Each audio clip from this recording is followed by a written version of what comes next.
எந்த அல்லு சில்லும் உள்ள வந்து நம்மளை தடுக்கிறதோ எதிர்க்கிறதோ. ஆமா, அல்லு சில்லாம் அள்ளி ஜோபியில போட்டு இன்னைக்கு காங்கிரஸ் கட்சி தூக்கி பாக்கெட்ல போட்டுங்கிறது யாரு? இன்னைக்கு அதிமுக எம்எல்ஏவோட ஓட்டுகள் சபாநாயகர் முன்னிலையில மாத்தி போட்டு அவங்கள ஜோபிக்குள்ள போட்டுக்கிறது யாரு? குதிரை பேரம் பண்றாரு, அது பண்றாரு, இது பண்றாருன்னு சொல்லிட்டு தப்பா கதையெல்லாம் அடிச்சு விட்டுக்கிட்டு குதிரை பேர அரசியல் யாரோ முதலமைச்சரா இருக்கும் போது வரல பேசு பொருள். எத்தனை பேர் வாயை போய் மூடுவீங்க? ஓர சக்தி, கோர சக்தி, பார சக்தி. ஈராஜேந்தர் மாதிரி பேசிட்டார் சார் இன்னைக்கு ஒரு முதலமைச்சர். எப்பா நீங்க பிரதமரானா கூட அப்ப இப்படிதான் பேசுவீங்களா? பேர்ல வெந்நியை ஊத்திட்டு போனவங்கள நீங்க ஆட்சி அமைச்சதுக்கு அப்புறமா வெந்நீர் ஊத்துனாங்க. 1,00,000 கோடி கடல்ல இருக்குன்னு தெரிஞ்சுதானே வரீங்க. இன்னைக்கும் வாயை விட்டு மாட்டிருக்கிறாரு. அதுல ஆல்ரெடி இருந்த 100 யூனிட் திமுக கொடுத்தது கிடையாது. மேடம் ஜெயலலிதா மேடம் இருந்தப்போ செஞ்சுட்டு போனது. ஜெயலலிதா 100 யூனிட் கொடுத்தது தெரியும். நீங்க சொன்னது செஞ்சீங்களா? பெண்கள் பாதுகாப்பான அந்த சிங்க பெண் காவல் படை நெக்ஸ்ட் வீக். எதனால சிங்கப்படை பெண்ணுடைய அந்த ஃபங்க்ஷனு தள்ளி போச்சு? அப்படியே நுனி நாட்கள் அப்படியே பேசுற மாதிரி ஆக்ரோஷமா பேசிட்டு எஸ்கேப் ஆயிடுறது. மீண்டும் அதே சொல்றாரு, கான்ஃபிடென்ட்டா இருங்க.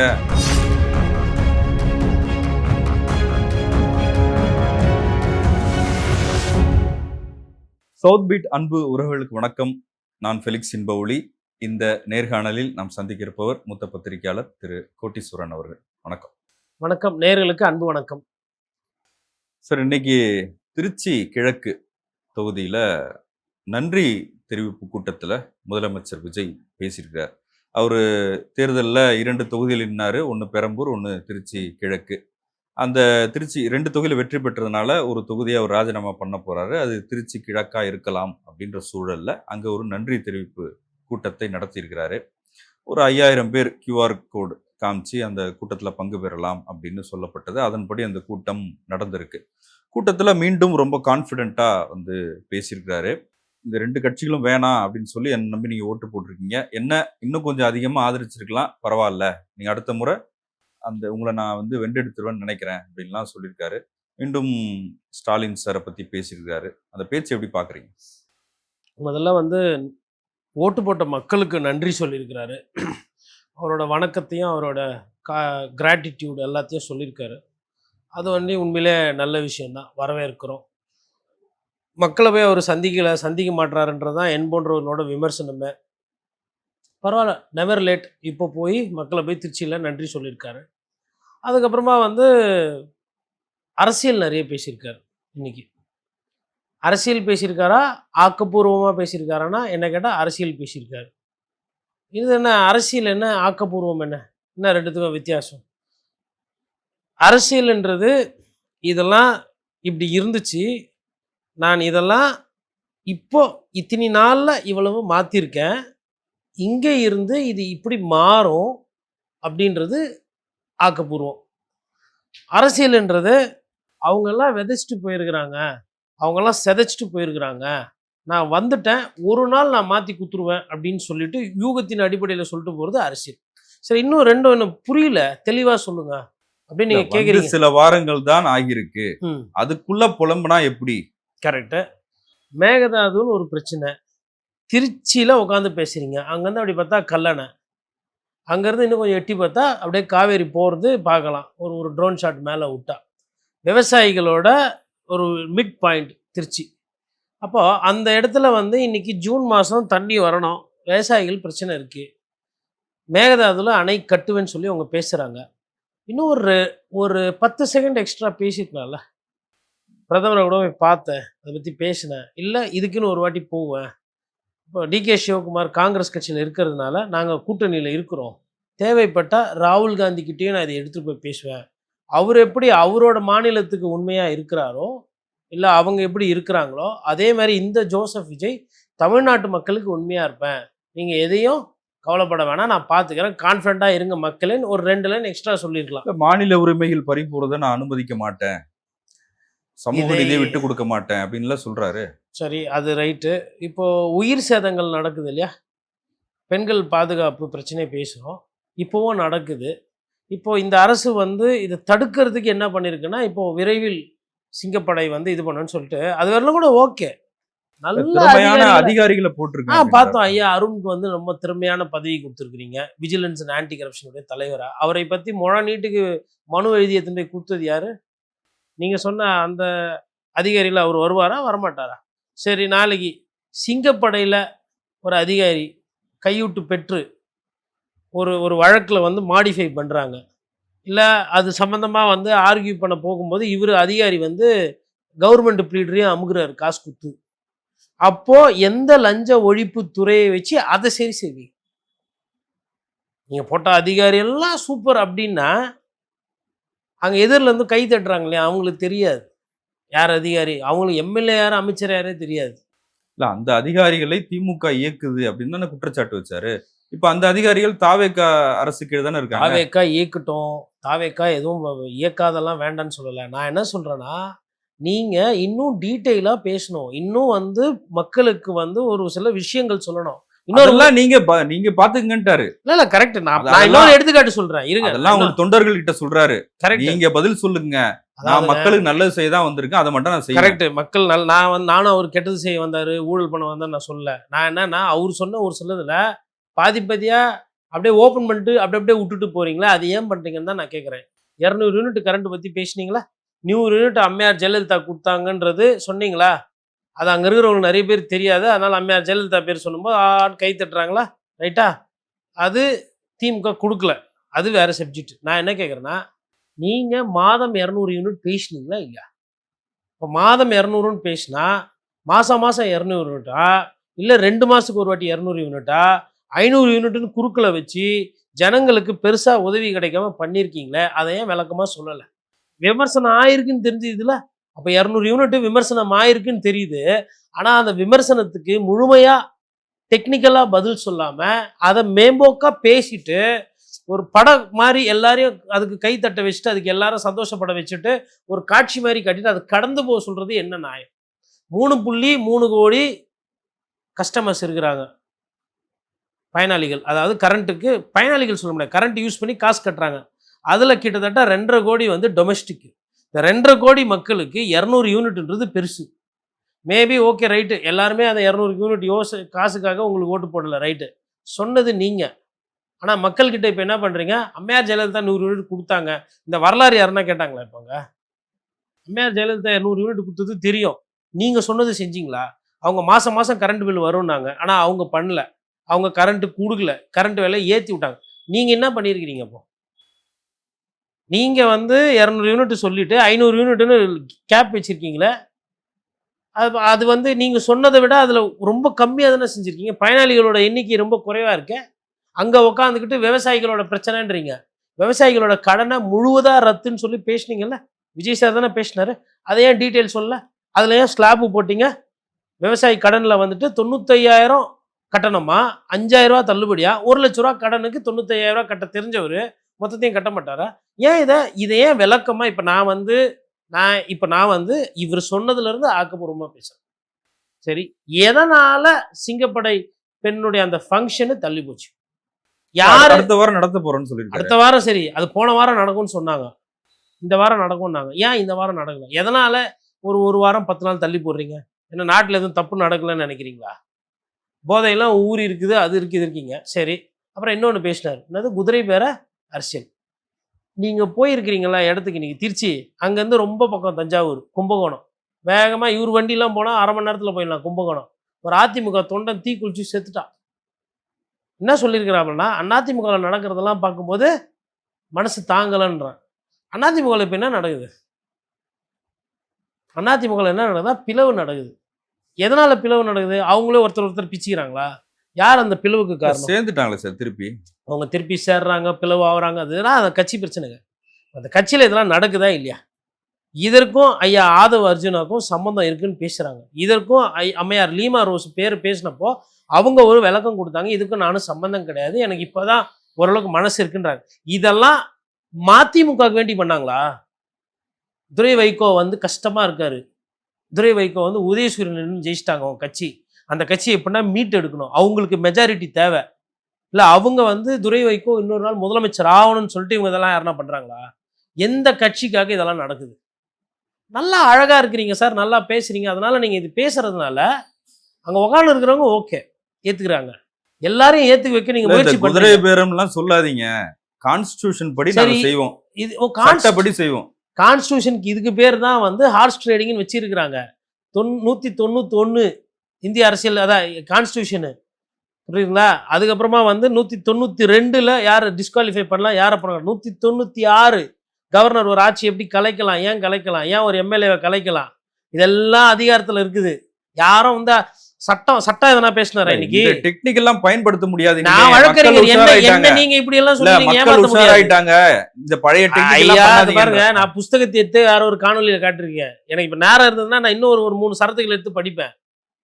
இதுக்கு பேர் அதாவது பாரதிய ஜனதா கட்சி இதையே வந்து கர்நாடகத்துல பண்ணுச்சு, இதையே வந்து பாரதிய ஜனதா கட்சி வந்து மத்திய பிரதேசத்துல பண்ணுச்சு. அப்போலாம் வந்து நானே இங்கேருந்து இது வரை வாய்க்கிழியே பேசிக்கிறேன், இது குதிரை பேர் அரசியல்னு, புரியுதுங்களா? இன்னைக்கு அங்கிருந்து பக்கத்துல இன்னொன்னு தஞ்சாவூர் இது நமக்கு பேர் என்னது, ஒரு சட்டமன்ற உறுப்பினர் மன்னார்குடி, அவர் இப்ப யாரு கூட இருக்காரு?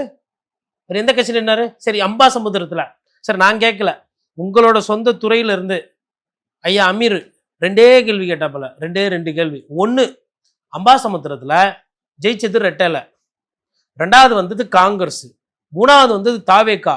இன்னைக்கு காங்கிரஸ், தாவேகா, ரெட்டலையில ஜெயிச்சவர் 3 பேரும் ஒன்னாகிறீங்களே, இது என்னது? இது என்னதுன்னு கேட்குறேன். இது என்னது? உங்களுக்கு விசிலுக்கு முதல்ல ஓட்டு போட்டாங்களா? ரெட்டலைக்கு தானே போட்டாங்கங்க. 3 பேர் இப்போ ஒன்றா இருக்கிறீங்க. இது என்ன பதில்? இது நடக்குது, இது நடந்தது. இப்போ இது உண்மை, ரைட்டா? நடக்காத விஷயம் திமுக அதிமுக சேர்ந்தாங்க அப்படின்றது நடக்குது பண்ணாங்கன்றாரு. சரி, பண்ணாங்க. எடப்பாடி பழனிசாமி முதலமைச்சரா? எடப்பாடி பழனிசாமி தொண்டர் வீட்டில் போய் அழுதுன்னு உட்காந்துக்கிறாரு, செத்துப்புட்டேன், எனக்காக நான் தோத்தது எடப்பாடி பழனிசாமி. முதலமைச்சர் ஆக கூடாதுன்னு தடுத்தீங்கல்ல. சரி, அவங்க தடுத்தாங்க, நீங்க என்ன பண்ணீங்க? இப்போ நீங்க என்ன பண்ணீங்க? அவங்கலாம் வந்து ரொம்ப மோசமானவங்கப்பா. ரெட்டை சின்னத்துல நின்று ஜெயிச்சவங்கள ராஜினாமா பண்ண சொல்லிட்டு மறுபடியும் இடைத்தேர்தல் சந்திச்சு அவங்களோட தீர்ப்பை மாத்துறது நீங்களா இல்லையா? 15 நாளைக்கு ஒரு வாட்டி மாத்துறீங்களே, இது சட்டப்படி அது சரிதானே? சட்டப்படி சரியா இல்லையான்னு கோர்ட்டு முடிவு பண்ணும், நீங்க கிடையாது. நான் வந்து அது சட்டப்படி தப்புன்னு நான் சொல்றேன்னா, நான் குதிரை பேர அரசியல் இருக்கு, சந்தேகம் இருக்குன்ற அந்த சந்தேகத்தை நான் ஒரு பத்திரிகையாளரா கேட்கிறேன். அது சரியா தப்பா கோர்ட்டு முடிவு பண்ணிட்டோம். ஒழுங்கா மக்கள் வந்து கோர்ட்டு தீர்ப்புக்கு போனா ஓட்டு போட்டாங்க. உங்களுக்கு 108க்கு வரல, உங்களுக்கு வந்து சிங்கிள் லார்ஜஸ்ட் பார்ட்டி, அதை நம்ம வந்து பெரும்பான்மை அப்படின்ற மாதிரி அவர் டங் ஸ்லிப் ஆகி கூட பேசியிருக்கிறாரு. அதெல்லாம் வந்து ஒரு தனி பெரும்பான்மை கிடைச்சிருச்சு. அதாவது தனி மெஜாரிட்டி வரல, தனியா பெரிய கட்சியா வந்திருக்கிறீங்க, தனி பெரும் கட்சியா வந்திருக்காரு. தனி பெரும் கட்சியா வந்திருக்கீங்க. நான் என்ன சொன்னா, இது கவர்னர் கிட்ட போவோம், சபாநாயகர் கிட்ட போவோம், ஜனாதிபதி கிட்ட போவோம், கோர்ட்டுக்கு போவோம், தேவைப்பட்டா எங்கெங்கெல்லாம் போதோ அங்கெல்லாம் போவோம். அதற்கு வழி யார் விட்டது? 89 வெறும் 89 எம்எல்ஏ வச்சு கலைஞர் வந்து மைனாரிட்டி அரசு நடத்தினாரா இல்லையா? நடத்தி முடிச்சாரா இல்லையா 5 வருஷம்? நீங்க ஏன் இந்த வேலையை பண்ணீங்க? நீங்க இன்னொன்னு, எதுக்காக போய் சிவி சண்முகத்தை தனியா பார்த்தாரு சொன்னாரா இன்னைக்கு நாட்டு மக்களுக்கு? எதனால எடப்பாடி பழனிசாமியை போய் பார்க்கல சொல்லுவாரா? அவங்க பேசிக்கினாங்க, சேர்ந்துக்கினாங்க, முயற்சி பண்ணாங்க, அவங்கெல்லாம் ஒன்னாவ நினைச்சாங்க சொல்றீங்களோங்க. நீங்க ஏங்க இவங்களெல்லாம் போய் பார்த்தீங்கோ அதையும் சொல்லுங்க. அந்த 5000 பேர் எதிரில் கியூஆர் கோடு தானே போட்டு வச்சுக்கிறீங்க. அங்கன்னா திமுக காரங்க அதிமுக காரங்களா வந்தாங்க? இல்ல நாம் தமிழர் கட்சி வந்து அங்க வந்து வெலட்டா பண்ணுவாங்களா? சொல்ல வேண்டியதானே அதையும். உண்மைன்னு பேசணும், மொத்தத்தையும் பேசணும், முழுசா பேசணும். இன்னொரு கேள்வி கேட்டாரு அமீர், நான் இந்த கேள்வி ஃபர்ஸ்ட்ல இருந்து கேட்டுன்னு இருக்கிறேன். கரூருக்கு யாரு குற்றவாளி? இல்ல, அது சிபிஐல இருக்குல்ல கேஸ். சரி, சிபிஐல இருக்கு. சிபிஐ கிட்ட போனீங்கல்ல, சிபிஐ ஹெட் குவார்ட்டர்ஸ் அங்கே தானே. அப்படியே ஒரு மனு, இப்போ நான் ஃப்ரீயாக தான் இருக்கிறேன், ஏன்னா அவர் தான் சொல்கிறார் எனக்கு வேறு வேலை இல்லை, தமிழ்நாடு மக்கள் நலன் தான் முக்கியம்னு. கரூரில் வந்து விசாரணை கொஞ்சம் சீக்கிரமாக பண்ணுங்கன்னு ஒரு லெட்டர் கொடுத்துட்டு வர வேண்டியது சிபிஐ ஹெட் ஆஃபீஸ்க்கு. நான் விஜய் சார் தான் காரணம்னு சொல்ல மாட்டேன். தஞ்சாவூர் ஒன்று ஆச்சு இல்லைங்களா, அதிமுக தொண்டர் மகேஸ்வரனா மகேந்திரனா, அதையும் அந்த 42ஓட ஒன்று சேருங்க, 43 கூட்டி கழிச்சு பார்த்தா கணக்கு கரெக்டாக வரும். இதெல்லாம் காரணம் யார்? யார் இந்த அரசியல் பண்ணுறீங்க? அதாவது போதை கலாச்சாரம் வந்து ஊறி இருக்குது. யார் இல்லைன்னா நீங்களும் தானே ஊறிக்குதுன்னு சொன்னீங்க. ஊறி இருக்குது, இதை நான் சரி செஞ்சு விட்றேன்னு தானே வந்தீங்க. இப்போ எனக்கு நேரம் கொடுங்க, காலம் கொடுங்க, சரி அது கூட கேட்பீங்க, ரைட்டு. இதுவரெல்லாம் ஆகிற பாதிப்புக்கெல்லாம் யார் பாதுகாப்பு? வேர்ல வெந்நீர் ஊற்றணும் யாருன்னு நான் சொல்ல வேண்டாமா? சரி, வேர்ல வெந்நீர் ஊற்றிட்டீங்க தெரியுது.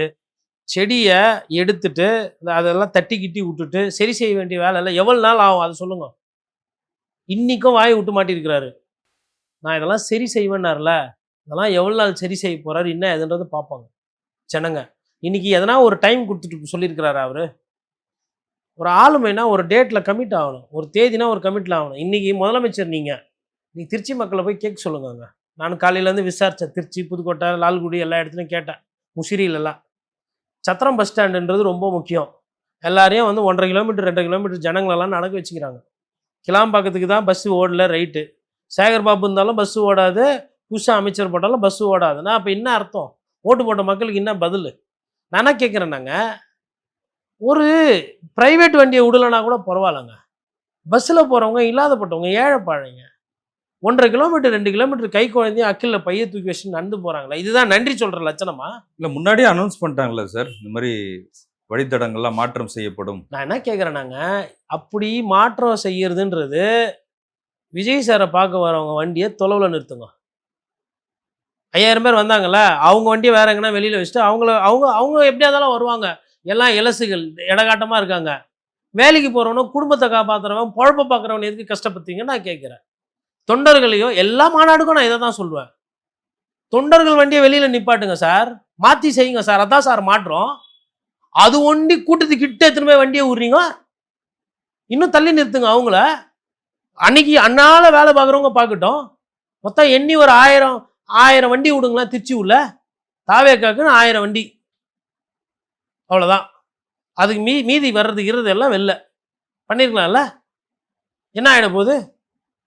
அதாவது அந்த இந்த வண்டியெல்லாம் சேர்த்து சொல்கிறேன். இல்லை மாநாடுனா 1000 வண்டி, இந்த மாதிரி 5000 பேருக்கு ஒரு 100 வண்டியை விடுங்க. அந்த 100 வண்டியை விட்டுட்டு இருந்தால் பிரச்சனை கிடையாது. மிச்ச வண்டியெல்லாம் இல்லை, என்ட்ரி கிடையாது, உள்ள மாநாடுக்கு என்ட்ரி கிடையாது. நீங்கள் இங்கே விட்டுட்டு வேறு எதனா அரேஞ்ச்மெண்ட் பண்ணி போங்க. பஸ் பாட்டு போயிருக்கட்டுமே. அவங்களாம் அதே தான் பண்ணாங்க, நீங்களும் பண்ணாங்கன்னா என்ன சார் மாற்றுது? எவ்வளோ விஷயம் டெப்த்து போகாமல் அதுக்குள்ளே போகாமல் அப்படியே நுனி நாக்கில் அப்படியே பேசுகிற மாதிரி ஆக்கர்பூசமாக பேசிட்டு எஸ்கேப் ஆயிடுறது. மீண்டும் அதே சொல்ற, கான்ஃபிடென்ட்டா இருங்க. எவ்வளவு சதி வேற பண்ணீங்க, என்ன பண்ண முடியும்? எவ்வளவு சதி கான்ஃபிடென்ட்டா பண்ணீங்க சார். சதி வந்து பண்ணாங்க பண்ணலை அதெல்லாம் அரசியல். நான் என்ன கேட்குறேன்னா, அதுலேருந்து வெளியில் வாங்க. அவங்க கெட்டவங்க, நீங்கள் சொன்ன மாதிரி தீய சக்தி, மக்கள் அதை ஏற்றுக்கிட்டாங்க. மக்கள் அவங்களுக்கு ஓட்டு போடல, உங்களுக்கு ஓட்டு போட்டிருக்காங்க. அதே நேரத்தில் உங்களுக்கு முழுசாக ஓட்டு போடல. ஆனால் இப்போ நீங்கள் முழுசாக ஓட்டு கேட்குறீங்க. நீங்கள் முழுசாக ஓட்டு கேட்குறதுக்கு நீங்கள் முழுசா என்னென்ன பண்ண போறீங்க சொல்லுங்கள். பாதி பேசுறது. இப்ப மீண்டும் வந்து டிவி கேக்கும் டிஎம்கே தான் போட்டி. இந்த அல்லு சில்லுக்கெல்லாம் வேலையே இல்லை. ஆமா, அல்லு சில்லெல்லாம் அள்ளி ஜோபியில் போட்டுக்க போகிறோம். காங்கிரஸ் கட்சியை இந்த சிறுபான்மையினர் ஓட்டுக்கோசரம் கூட வச்சுக்கிட்டு அவங்கள பாக்கெட்டில் போட்டு போகிறதுன்னு பேசினது யாரு? இன்னைக்கு காங்கிரஸ் கட்சி தூக்கி பாக்கெட்டில் போட்டுனுங்கிறது யாரு? இன்னைக்கு அதிமுக எம்எல்ஏவோட ஓட்டுகள் சபாநாயகர் முன்னிலையில் மாற்றி போட்டு அவங்கள ஜோபிக்குள்ளே போட்டுக்கினது யாரு? 4 எம்எல்ஏ ராஜினாமா பண்ணிட்டு யாருக்கிட்ட வந்து யார் ஜோபியில் ஏறி இப்போ உள்ளே உட்காந்துக்கிறேன் அதை சொல்லணும். நான் இந்த வார்த்தை எதுவுமே பயன்படுத்தல. அவர் ஐயா முதலமைச்சர் சொன்ன வார்த்தைகளை நான் திருப்பி கேட்கிறேன். அதில் அமைச்சர் பதவி கொடுத்துருக்கோம், அமைச்சரவையில் இடம். அப்போ அவங்க கொடுத்தா அதுக்கு பேர் ஜோபியில் போட்டுக்கிறது, நீங்க கொடுத்தா அது மாண்புமிகு அமைச்சரவை பதவியா? இல்ல திமுக அமைச்சரவையில் பதவி கொடுக்கலையே, பங்கு கொடுக்கலையே. சரி ரைட். அப்போ எல்லாம் நான் அதுக்குள்ள வந்து அவர் சொல்ற பதில் ரைட்டு. நானும் வந்து ஐயா நீங்களும் அதான் பண்றீங்கன்றேன். நான் அதை வந்து ஐயோ மோசம், நான் திமுக வந்து பண்ணுது பண்ணல, திமுக இவர் எதிர் அதுக்குள்ள போல. ஐயா கண்ணாடி எடுத்து பாருங்க, அவங்க பண்ணதான் நடக்குது. அவங்க 10 ரூபாய் பாட்டிலுக்கு வாங்கினாங்களாம், இப்போ 20 ரூபா வாங்குறதா பேசுறீங்க. இன்னைக்கு பாட வேண்டியதானே, பாட்டிலுக்கு 10 ரூபான்னு இன்னைக்கு பாட வேண்டியதானே. இப்போ நீங்க பண்ணா சிஸ்டம் அட்மினிஸ்ட்ரேஷன், அவங்க பண்ணா செந்தில் பாலாஜி கரூருக்கு எடுத்துன்னு போடுறாரு.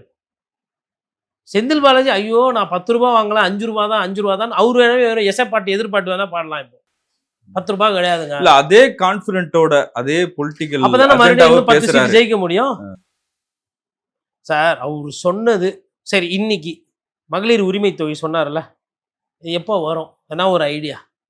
சரி இப்போ எனக்கு பட்ஜெட் அப்போ சொல்றோன்னு நிதியமைச்சர் சொல்லியிருக்காரு. நிதியமைச்சர் சொல்றதும் முதலமைச்சர் சொல்றதும் ஒன்னாங்க. இவங்க அமைச்சர்கள்லாம் பேசுறதெல்லாம் நீங்க பார்த்துட்டு தானே இருக்கிறீங்க. நான் என்ன சொல்றேன்னா, ஆக்கப்பூர்வமா மக்கள் கிட்ட நீங்க இன்னைக்கு சார் கிட்டத்தட்ட 20 நாள் கழிச்சு இன்னைக்கு தான் அவர் வெளியே வந்து பேசுறாரு மக்கள் கிட்ட. வரது போறது விட்டுருங்க, வண்டியில வேகமா போறது இல்ல வண்டியை பொறுமையா போறது பாக்குறது அது வேற. இன்னைக்குதான் வந்து ஒரு விஷயத்த சொல்றாரு. நாட்டு மக்கள் கிட்ட இன்னைக்கு பேசுறாரு, வாக்காளர்கள் கிட்ட பேசுறாரு, தன்னோட சொந்த பந்தங்க கிட்ட இன்னைக்கு தான் பேசுறாரு. பேசும்போது ஒரு தெளிவா சொல்ல மாட்டீங்களா என்ன எதுன்னு? சரி, பத்திரிகையாளர் தான் எங்களை பிடிக்காது, ஆவாது, கெட்டவங்க நாங்க, தீய சக்தி, இல்ல ஏதோ ஒரு டி ராஜேந்தர் மாதிரி பேசிட்டார் சார் இன்னைக்கு ஒரு முதலமைச்சர். அது பார்த்தேன் நான் காணொலியில. தீய சக்தி, ஓடுற சக்தி, ஏதோ சொல்றாரு. இல்ல திமுக தீய சக்தி, அதிமுக தீந்து போன சக்தி. தீய ஆமா. சக்தியா இருந்த திமுக வந்து இப்ப தூர்ந்து போன சக்தியா மாறி. கரெக்ட். அதிமுக தீய சக்தி, நிலைப்பாடு மாறல, சூப்பர். அதிமுக எப்படி தீந்து போன சக்தியாச்சு? ஏன்னா அள்ளி போட்டதே நம்ம தானே, பாதி தீந்து போச்சு இல்ல, ஒரு 4-5 தூக்கிட்டோம்ல. அதனால அப்ப பிளான் இருக்குது, அதை மொத்தமா தீக்கிறதா, எப்படி அள்ளி அள்ளி அதுதான் இந்த வேலையை பண்றதுனால தான் அல்லு சில்லுன்ட்டாரு. அதனாலதான் ஒரு தொண்டனால மனசு கேட்க முடியல. நான் எப்படிங்க, ஒரு தார்மீகம்னு ஒண்ணு இருக்குது, ஒரு நேர்மைன்னு ஒண்ணு இருக்குது. மனசாட்சியில கை வச்சு தாவேக்காரங்க அது அவங்க பார்த்துக்கிட்டோம். அதிமுக தொண்டர்களுக்கும் தாவேக்கா தொண்டர்களுக்கும் இன்னைக்கு அவர் முதலமைச்சரா இருக்காரு, ஒரு வெற்றி வந்திருக்கு, அதனால வேற எம்எல்ஏ எல்லாம் எடுத்துக்கலாம். அவர் கொண்டாடுற மனநிலையில் இருக்காரு. ஆமா, மக்களும் தான் கொண்டாடுறாங்க. எவ்வளவு அசிங்கப்படுத்துனீங்க, தற்குறின்னு சொன்னீங்க, இப்போ உங்களையே கேள்விக்குறி ஆக்கிட்டாங்கல்ல. ஐயா, டிரான்ஸ்ஃபார்மர் மேல ஏறி நின்னா அப்படிதான் சொல்லுவாங்க, புரியுதுங்களா? ஒரு சிலதெல்லாம் வந்துட்டு ரிசர்வ் சீட்டு, அது ரிசர்வ் பண்ணி போறவங்கள இறக்கி விட்டுட்டு அன்ரிசர்வ்ட ஏற்றி விட்டா அப்படிலாம் பேசுவாங்க. ஒரு வீடியோ போட்டு நீங்க தொழில்துறை மூலமா அதனால வருவாய் வரணும், அது மாதிரிலாம் வருங்க. அது வேற. நான் அவங்க பேச்செல்லாம் நான் போகவே இல்லை, நான் அவங்களெல்லாம் சொல்ல. இவரு இன்னைக்கு ஆக்கப்பூர்வமான அரசியலா இல்லை இவர் பேசினது அரசியலா? அப்போ இன்னைக்கு அவர் பேசினது அரசியல். அப்போ முழு அரசியல்வாதியா அவர் மாறிட்டார். Welcome to the show. அவர் இப்ப எலெக்ஷனுக்கு முன்னாடி என்ன ஒரு எமோஷனல் பாலிடிக்ஸை பேசினாரோ அதே தான் மீண்டும் பேசுறாரு. சிம்பத்தி கார்டு, நான் பாவம். எப்பா நீங்க பிரதமரானா கூட அப்ப இப்படிதான் பேசுவீங்களா? இல்ல, ஏன்னா அடுத்தது இப்ப பேசிட்டு இருக்கிறாங்க வட இந்தியாலெல்லாம் வந்து ஹிந்தில எல்லாம் போட்டு விஜய் வந்து இதை பண்ணி விட்டார், அதை பண்ணி விட்டார். இந்த அதிகாரிலாம் சூப்பரான அதிகாரிலாம் இவரு நமக்கு சொல்றாரு. நான்லாம் 25 வருஷமா பார்த்துன்னு இருக்கிறேன். இவங்கெல்லாம் இதுல 2 கை 2 காலில் வாங்குறவங்க யாரு, நியாயமா நடக்கிறவங்க யாரு, நல்லவங்க யாரு, கெட்டவங்க யாரு, மக்களுக்கு யாரு உதவி செய்வா, கான்ட்ராக்டுக்கு யாரு பழக்கம் எனக்கு தெரியும். அதெல்லாம் உடனே என்ன மேஜிக்கா ஒழிக்கிறதுக்கு? அதுதான் கரெக்ட். அதுக்கான நேரம் வரும்.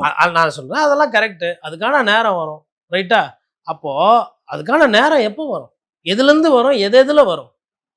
தூய்மை பணியாளர்களை போராட்டம் பண்ணவங்கள வீட்டில் கூப்பிட்டு பார்த்தீங்க, அவங்களுக்கு பணி நிரந்தரம் எப்போ வரும்? மேபி 2027 பொங்கல்ல இனிப்பான செய்தி வரும், இல்லை 1 வருஷம் கழிச்சு தூய்மை. இன்னைக்கு யாருன்னா ஒருத்தருக்கு ஒரு நல்ல செய்தி. நான் வந்து எனக்கு அவர் ஸ்டாலின் சாரை பற்றி கிண்டல் பண்ணுறது, எடப்பாடி பழனிசாமி சாரை பற்றி நக்கலாக பேசுறது, அதுக்குள்ளெல்லாம் நான் போகலை. இந்த கட்சி இருக்கட்டும் அழியட்டும், இல்லை நீங்களே எடுத்துக்கோங்க, இல்லை நீங்களே தூக்கி வச்சுக்கோங்க, இல்லை தங்கமணி வேலுமணிலாம் வராங்க, நிறைய அடிச்சு வச்சாங்க, அதெல்லாம் சேர்ந்து உதவணும், அது உங்கள் பிரச்சனை. இல்லை நாளைக்கு திடீர்னு சொல்ல முடியாது, திமுகலே யாருன்னா ஒரு முன்னாள் அமைச்சர் கூட வந்து சேர்ப்பார், நீங்களும் சேர்த்துக்கிருவீங்க. நாளைக்கு மேபி நமக்கு வந்து இந்த அரியலூரில் அந்தளவுக்கு சரியாக வரல, நேருவே வரா மாதிரி இருக்கிறாரு, சேர்த்துக்கலாமா கூட சேர்த்துக்குவீங்க. அது உங்கள் அரசியலில் அதெல்லாம் அவங்களாம் வராங்க அப்படின்னு ஒரு வார்த்தை சொல்லிட்டு போயிட்டீங்க. நான் என்ன கேட்குறேன்னா, 6 சிலிண்டரு 2500 பணம், தாய்மாம சீரு, பெண்களுக்கு உதவித்தொகை, மாணவர்களுக்கு கட்டணமெல்லாம் அந்த 15,000 படிக்கிறதுக்கு, அதுக்கப்புறமா 5 லட்சம் வேலை வாய்ப்பு. இதில் எதனா ஒன்றை பற்றி இதெல்லாம் ஞாபகம் இருக்கா? இதெல்லாம் ஆக்கப்பூர்வமான அரசியல். ஐயா சொன்னது ஏதோ ஒன்று இன்னைக்கு பேசிடலாம்ல. ஒரு நன்றி தெரிவித்து வரீங்க, 3 கையெழுத்து போட்டீங்க. மொதல் கையெழுத்து அதில் இந்த பெண் இது அது வந்து சிங்கப்படை வந்து, அதாவதுங்க இருக்கிற காவல்துறையை சரியாக டைட் பண்ணி நடவடிக்கை எடுக்க வேண்டிய இடத்துல நடவடிக்கை எடுத்தாவே குறையும். இப்போது பாரில் வந்து எல்லாம் 18, 19 போகுது, 17 ஒரு சிலதெல்லாம் எஸ்கேப் ஆகி உள்ளே போய் மது அருந்துது. நான் வேற ஒரு காணொலியில் கூட சொன்னேன், 23 வயசு ஆக்குங்க. மதுன்றது எல்லார் கையிலையும் கிடைக்கக்கூடாது. 23 வயசு இருந்தால் தான் தமிழ்நாட்டில் குடிக்கிறதுக்கு தகுதி, இல்லை குடிக்கவே குடிக்காது. 700 கடை மூடி இருக்காரு சார். வரவேற்பு. நான் எதனா ஒரு இடத்துல அது தப்புன்னு சொல்லியிருப்பேன்னா நெஞ்சார்ந்த நன்றி, வரவேற்பு, வாழ்த்துறேன். அட்லீஸ்ட் அந்த ஏரியாவில் வந்து இப்போ யாரோ ஒரு அந்த 700 கடை மூடினார் இல்லைங்களா, அதில் ஒரு 10-20%னா அந்த இடத்துல இருக்கிறவங்க ரெகுலராக இருப்பாங்கல்ல, அவங்களோட ஆல்கோஹால் கன்சம்ஷன் குறைஞ்சிருக்கும். ஏன்னா டக்குன்னு பக்கத்தில் இல்லை, பார்த்தவொன்னே வரும் கை நமனமானோம். அதுக்கப்புறம் நம்ம போகலாம் கூட வேறு எதனா ஒன்று 7:30 வந்து கூப்பிட்டு வந்து வா வா வான்னு கூப்பிடும், அதெல்லாம் குறைஞ்சிருக்கும். அங்க வீட்டுல எதிர் வீட்டுல அந்த கடை இருக்கு, இதை பார்த்து என் குழந்தை குட்டியெல்லாம் வளருதே, ஒரு ஆதங்கத்துல இருப்பாரு. அந்த குடும்பம் இன்னைக்கு பார்த்து சந்தோஷமா இருக்கும், வரவேற்கிறோம். இது மாதிரி எல்லாம் பண்ணுங்க. இன்னமும் வந்து அதாவதுங்க, திமுகவை குறை சொல்லி ஆட்சிக்கு வந்துட்டீங்க, அதிமுகவை குறை சொல்லி ஆட்சிக்கு வந்துட்டீங்க. ஆட்சியில் வந்து உக்காந்ததுக்கு அப்புறமா அந்த பழைய பாட்டு அழுகாச்சி பாடலாக பாடிக்கிட்டு நான் என்ன பண்ணுவேன், வெந்நீரை ஊற்றிட்டாங்க வரல, காலில் தண்ணியை ஊற்றிட்டாங்க, சுத்தி எத்துன்னு போட்டாங்க, இதெல்லாம் என்ன பேச்சு இது? ஒரு முதலமைச்சர் இன்னமும் அந்த சினிமா பாணியிலே பேசுறீங்களே, அப்போ தீர்வு எங்க? அதான் நம்ம கேட்குறோம். குதிரை பேர அரசியல் யாரோ முதலமைச்சராக இருக்கும்போது வரல பேசு பொருள். எத்தனை பேர் வாயை போய் மூடுவீங்க? எவ்வளவு பேர் பேசுறாங்க? எத்தனை அதிமுக தொண்டர்கள் பதிவு போடுறாங்க, வீடியோ போடுறாங்க, யூடியூப்ல போடுறாங்க. எத்தனை, அதாவது பொதுவா கட்சிக்காரங்க இல்லாம பொதுமக்கள்ல ஒரு சிலர் அதை கேள்வி கேட்குறாங்களா இல்லையா? அமீர் என்ன அதிமுகவா? அமீருக்கும் அதிமுகவும் என்ன சம்பந்தம்? அது அந்த வடசென்னை படத்துல எம்ஜிஆர் அவர் புடிச்சா மாதிரி நடிச்சிருப்பார். அதை தவிர்த்து அவர் அதிமுக வேற எதுவுமே பண்ணல. ஆனா தைரியம் ஜாஸ்தி. படத்துல கூட பாருங்க, ராஜன்னா அது ஒரு கேரக்டர், ராஜனாவே வாழ்ந்திருப்பார். இந்த வடசென்னையில் இருக்கிறவங்களுக்கு இருக்கிற அந்த தெம்பு, திராணி, கோவம், நியாயம், நேர்மை, அது மாதிரி கேட்டிருப்பார். அதை தான் இன்றைக்கும் கேட்குறாரு. அம்பாசமுத்திரத்தில் இப்படி பண்ணிடுறீங்களா, இது என்னன்னு கேட்குறாரு. இதுக்கு பதில் உண்டா? இதே மாதிரி தான் எல்லா தொகுதி பற்றியும், சட்டமன்ற தொகுதி நிறைய ராஜினாமா பண்ண இடத்துல 3வது போயிருக்கீங்க. மொதல் வந்த ஜெயிச்ச கட்சி அதிமுக, 2வது வந்த திமுக, 3வது வந்த இது இல்லை வேற கட்சி, எல்லாம் சேர்ந்து நிற்கிறீங்களா? இந்த முடிவை எதுக்கு மாற்றணும்? இதுக்கு முன்னாடி இப்படி நடந்தது இல்லைல்ல. இதே தாங்க கர்நாடகாவில் எடியூரப்பா பண்ணப்போ எல்லாரும் பேசினாங்க குதிரை பேர அரசியல். அவங்க பண்ணா குதிரை பேர அரசியல் அன்னைக்கு பாஜக பண்ணா, இன்னைக்கு அதே தாவேகா பண்ணா இது ஜனநாயகம்னா என்னது? இதே தான் பாஜகவும் சொல்லினுக்குது. அப்போ பேச்சு ஒண்ணுதான், சிலபஸ் ஒண்ணுதான், கட்சி மாறி போயிடுச்சு. இப்போ இதே திமுக பண்ணியிருந்ததுன்னா, திமுக ஆட்சிக்கு வந்துச்சு, இல்லை அண்ணா திமுக ஆட்சி, இபிஎஸ் இது மாதிரி ஒரு 4 எம்எல்ஏ தூக்கியிருந்தா, சத்தியமா சொல்லுங்க, தாவேக்காரக்காரங்க நீங்க வந்து இதை என்னன்னு சொல்லுவீங்க? அவங்களுக்கு பிடிச்சி போச்சு, விஜய் சார் மூஞ்ச க்ளோஸ்அப்ல அடிக்கடி பார்த்து கம்மியாயிடுச்சு, அந்த பாட்டில் வைப்பு கம்மியாகி போச்சு, அதனால மக்கள் சேவை செய்யணும்னு இபிஎஸ்க்கு போயிட்டாங்க, இல்லை ஸ்டாலின் பின்னாடி போயிட்டாங்க, அப்படி சொல்லுவீங்களா? கொஞ்சமாச்சு ஓரளவுக்கு நடுநிலையா ஒரு சில விஷயத்த வந்து கரெக்டா பார்க்கணும் இல்லையா? அப்ப இது என்ன விதமான வாதம்? இப்ப நீங்க அவரு கோட்டு போடுறத கூட விமர்சனம் பண்ணியிருந்தீங்க. ஐயா, நான் விமர்சனம் பண்ணல, நான் வந்து ஒரு கோரிக்கையா வச்சேன். இப்ப நான் பேசிட்டு இருக்கிறேன், நான் கூட வேஷ்டி தான் போட்டுக்கிட்டு இருக்கிறேன், நீங்க இவ்வளவுதான் வைக்கிறீங்க. நான் வீட்டில், அதாவது நான் என்ன சொன்னேன்னா, அவர் ஐயா வந்து ஒரு தமிழன், என்னுடைய முதலமைச்சர், எனக்கு பிடித்த உடைனா அவர் வேட்டி சட்டையில் இதை விட அழகாக இருப்பாருன்னு நான் சொன்னேன். சட்டமன்றத்துக்கு அவர் வேட்டி சட்டையில் போனால் ராம்ராஜ், கோஆப்டெக்ஸு, அரவிந்த் ஃபேஷனு, இந்த மாதிரி இங்கே தமிழ்நாட்டில் திருப்பூரில் சம்மந்தப்பட்டு வியாபாரம் பண்ணுறாங்க இல்லைங்களா, ஆலையா, இவங்களுக்கெல்லாம் வேஷ்டி கொஞ்சம் விற்கும். அதனால் இவர் வேட்டி கட்டினால தொண்டர்கள் நிறைய பேர் வேட்டி கட்டினா அது ஒரு அடுத்த தலைமுறைக்கு நல்லா இருக்கும். வேஷ்டி கட்டினா திப்புன்னு ஓட முடியாது, அவ்வளோலாம் பண்ண முடியாது. அது பதில் சொல்லியிருக்காரு இன்னைக்கு. என்ன சொல்றாரு? ஏன் நான்லாம் கோட்டு போடக்கூடாதா, கோட் சூட் போடக்கூடாதா? நாங்க இப்படி சொன்னா நீங்க அப்படி ஏத்துக்கிறீங்களா? மேட்டுக்குடி மட்டும் தான் போடணுமா? அதாவது மேட்டுக்குடி வந்து நம்ம கிட்ட வியாபாரம் பண்ணி பணம் சம்பாரிச்சு போறதுக்கு வந்தவங்க, வெள்ளக்காரங்க, துரமாரங்கலாம். என்னன்னா, சுருக்கமா சொன்னா நம்ம கிட்ட வைரம், வைடூரியம், நம்மளோட விளை நிலம்லாம், நம்மளோட வரலாறே வேற ரேஞ்சில் இருந்த ஒரு சமுதாயம் இது, ஒரு கலாச்சாரம். அவங்க பஞ்சம் பொழைக்க வந்தவங்க, டீ விற்று வேற எதனா விற்று பொருளெல்லாம் வாங்கி எடுத்துன்னு விற்கிறதுக்கு வியாபார ரீதியாக வந்தவங்களுக்கு இந்த வளத்தெல்லாம் பற்றி இதை கொள்ளையடிக்கணும், இதை ஆளணுன்ற ஆசையில் நம்மளை படையெடுத்து நம்மள கிட்ட பழகி கிழகி சூழ்ச்சி பண்ணி ஆண்டுட்டாங்க. வந்தவன் அவன் ஊரில் குளிருக்கு போட்டுக்கிட்டு இருந்தான், சாராயம் குச்சான், எல்லாம் இருந்தது. இந்த மண்ணில் அந்த மாதிரி கலாச்சாரம் இல்லை. நாங்கள் வந்து கலாச்சாரத்தை அந்த ரீதியாக தான் பேசுகிறோம். நமக்கு இப்போ நாளைக்கு வந்து இப்போ ஒரு யூஎஸ் கான்சுலேட்டுக்கு போகும்பொழுது, ஒரு எம்பசிக்கு போறீங்கன்னா அப்போ வேட்டி சட்டெல்லாம் போட முடியாது, அப்போ கோட் சூட் போட்டுக்கலாம், தப்பு இல்லை. ஒரு கோரிக்கையை தான் வச்சோம். இல்லை, அது கலர்லாம் சொல்றாரு, நான் பிளாக் அண்ட் ஒயிட் தான் போடுறேன், 2 கலர். அது வந்து என் மனசு எப்படி இருக்கோ அது மாதிரி தான் நான் கோட்டு போடுறேன், அந்த கலர்ல போடுறேன். மிகப்பெரிய பிரச்சனை இது. இப்போ அவர் என்ன கலர் கோட்டு போறாருன்றதா பெரிய பிரச்சனை. இப்போ கூட பாருங்க, சமீபத்தில் ராஜ்பவன்ல வந்து ஒரு தேவையில்லாத ஒரு பிரச்சனையை கவர்னர் ஈர்த்து விட்டாரா? என்ன பண்ணாரு ஐயா? வள்ளுவன், வான்புகழ் வள்ளுவனுக்கு காவி கலர்ல ட்ரெஸ்ஸு. ஆல்ரெடி போன வாட்டி இது பண்ணப்போ பிரச்சனையாச்சு. அதில் என்ன சிக்கல்னா, ஷர்மான்னு சொல்லிட்டு ஒருத்தங்க இருக்கிறாங்க. அவங்க வந்து நம்ம இந்த சைட்லலாம் ஸ்ரீராம் சர்மா என்று, அவரோட அப்பா, அவர் வந்து 1959 பார்த்தீங்கன்னா வள்ளுவரோட புகைப்படம் எப்படி இருக்கணும்னு சொல்லிட்டு அவங்க வந்து பண்ணியிருக்கிறாங்க, காட்டியிருக்கிறாங்க. அந்த புகைப்படத்தை வந்துட்டு மத்திய அரசாங்கமே ஒப்புதல் பண்ணப்பட்ட படம் இது. கவர்மெண்ட் ஆஃப் இந்தியா ஒத்துக்கின படம் இது. இல்ல அது பிஜேபி ஒத்துக்கலையே. இதே தான், அதுதான் நான் சொல்றேன். இப்போ இது பிஜேபி, இப்போ எனக்கு என்ன பிஜேபியில இந்த விஷயம் தாவேக்கா அப்படி கிடையாதுங்க. நான் சொல்றது வரலாறு. ஐயா 1959ல அரசெல்லாம் ஒத்துக்கிச்சு. அன்னைக்கு ஏன் அவருக்கு வெள்ளை கலர், அதாவது இவர் அப்படிதான் இல்ல, அது கலைஞர் தலைமையிலான அரசு இருக்கும்போது கொண்டு இல்லையே. வந்தீங்க. 1959ல பக்தவச்சல்ல இருந்திருக்கிறாரு. 1960க்கு மேல வந்து கிருபானந்த வாரியார் இந்த புகைப்படத்தோட போட்டோ எடுத்திருக்கிறாரு. கலைஞர் இதை ஏத்துக்கிட்டாரு. வெள்ளை கலர்ல இருக்கிற ட்ரெஸ் அவரும் ஏத்துக்கிறாரு. எதுக்கு வெள்ளை வச்சாங்க? வெள்ளை எல்லாருக்கும் காமனா இருக்கும். பச்சை கலர் வச்சா ஒரு நோக்கம் கற்பிக்கப்படும், ஆரஞ்சு வச்சா இன்னொரு நோக்கம் கற்பிக்கப்படும், ப்ளூ கலர் வச்சா இன்னொரு நோக்கம் கற்பிக்கப்படும். வெள்ளை பிரச்சனை இருக்காது, ஒரு இல்ல, இப்ப பியூரிட்டி. விஜயோட பிளாக் அண்ட் ஒயிட் கோட்டுக்கு எந்த நோக்கமும் கற்பிக்க முடியாது. அவ்வளோலாம் நான் வந்து ஐயா வள்ளுவருக்கே சொக்கா கலரை மாத்தினா பிரச்சனை வருது, அது மாதிரி இது என்ன புது பிரச்சனையா இருக்குதுன்னு சொல்ல வரேன் நான். அவர் கோட் போட்டுக்கிட்டோம், ஷூட் போட்டுக்கிட்டோம், தேவைப்பட்டா இந்த இமாலயாஸ்லாம் ஒரு தொப்பிலாம் வரும், அது முதலமைச்சருக்கு பிரதமருக்கு டஃப் கொடுக்கட்டும், விதவிதமாக ட்ரெஸ்ஸு போட்டுங்க. நான் அதுக்குள்ளெல்லாம் போகல. நம்ம இப்படி சொன்னால் அவங்க அப்படி போகிறாங்க. அதனால் அவர் கோட் ஷூட் போட்டுக்கிட்டோம். இந்த ரீட் அண்ட் டெய்லரு, அப்புறமா வந்து ரேமண்டு, அதுக்கப்புறமா சிஆர் ஆர்ம்ஸ், அந்த மாதிரி ஏழை கம்பெனிலாம் நிறைய இருக்குல்ல, அவங்க பாவம் ஏதோ கோட் ஷூட்லாம் விற்கிறது இல்லை, எல்லாம் விலை கம்மி.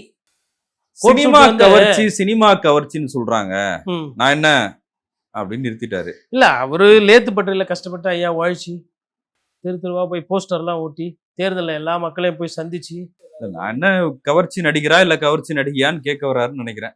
நான் என்ன சொன்னேன், எதுக்கு நிறுத்திட்டாரு?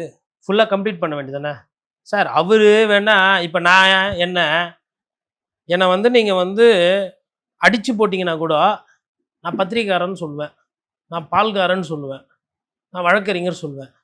மாத்திக்க மாட்டேன், என்ன மாற்றிக்க வேண்டிய அவசியமும் இல்லை.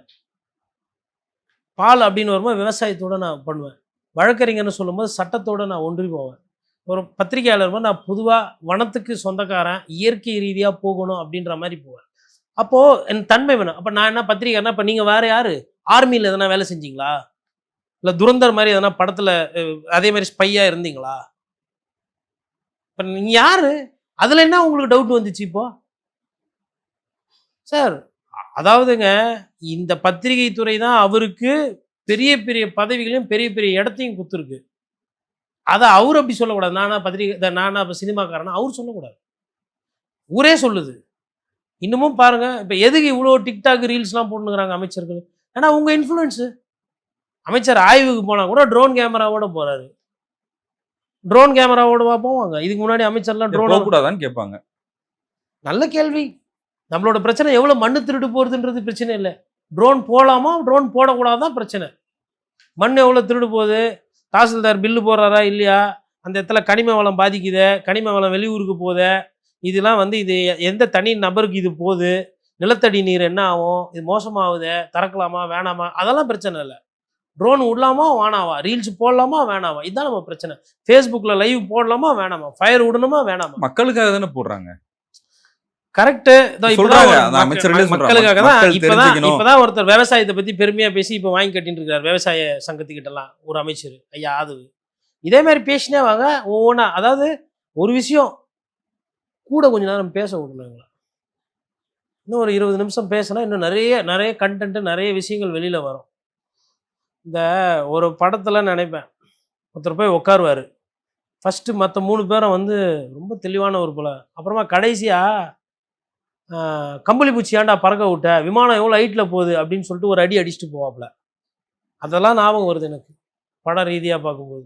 மூணை தொட்டது யார், மூணை தொட்டது அமிர்தலிங்கடான்னு சொல்லிட்டு அடிப்பாப்புல பக்கத்தில் இருக்கவங்க, அவங்களுக்கே தெரியாமல் வச்சுக்கிட்டு இருப்பாங்க. இந்த மாதிரி இன்னும் பேச பேச பழக பழக திட்டங்கள் நிறைய பேருங்க. அதாவது ஒரு எதிர்பார்ப்போடு ஓட்டு போட்டிருக்கிறாங்க மக்கள். அதில் வந்து அந்த எதிர்பார்ப்பில் வந்து நீங்கள் வந்து பின்னரசியல் பேசி அதை வந்து இது பண்ணக்கூடாது. அதுக்கப்புறமா நல்ல அரசியல் பண்ணிட்டோம், பொதுமக்களாகட்டும் அரசியல் விமர்சகர்களாகட்டும் என் போன்றவர்கள் ஆட்டோமேட்டிக்காக பாராட்டி பேசுகிறத தவிர்த்து வேறு வழி இல்லாமல் சிக்குமுக்காடை பாராட்டி தான் பேசணும். அதான் முறை, அதுதான் தர்மமாக இருக்கும். அதை விட்டு இன்னமும் அவங்க பண்ணாங்க இவங்க பண்ணாங்க, வேரில் வெந்நீரை ஊற்றி விட்டு போட்டாங்க, அதெல்லாம் வந்து ஏற்றுக்கிற மாதிரி இல்லையே. ஏன் உங்களுக்கு தெரியல ஆல்ரெடி வெந்நீர் ஊற்றுனது? நீங்கள் ஆட்சி அமைச்சதுக்கப்புறமா வெந்நீர் ஊற்றுனாங்க, வெந்நீர் பல வருஷமாக அது ஊற்றி 10 லட்சம் கோடி கடனில் இருக்குன்னு தெரிஞ்சு தானே வரீங்க. வண்டி இப்போ நீங்கள் வந்து ஒரு வண்டி ஒருத்தர் இப்போ நீங்கள் தான் வண்டி ஓட்டுநர் வச்சுக்கோங்க, பொதுமக்கள் தான் வண்டியோட உரிமையாளர். வண்டியை ஓட்டுறதுக்கு ஆள் மாறி மாறி வருவாங்க. வந்த உடனே அது பிரச்சனை, இது பிரச்சனை, கீரு விழல, கிளச்சு விழல, பிரேக்கு பெடலு எல்லாம் இருக்குது, யாரும் இல்லைன்னா சொல்ல. இதுவே தான் பேசின்னு இருப்பீங்களா? அதை எப்படி சரி செய்யறது, அந்த பஸ்ஸை எப்படி இயக்குறது, அதை எப்படி எடுத்துகிட்டு போகுது, அதுதானேங்க ஒரு சேலஞ்சிங்க. அதுதானே ஒரு ஒரு நல்ல முதல்வருக்கு அழகு. அதை செய்யணும். நன்றி சார், உங்களுடைய நேரத்துக்கு மிக்க நன்றி. நன்றி.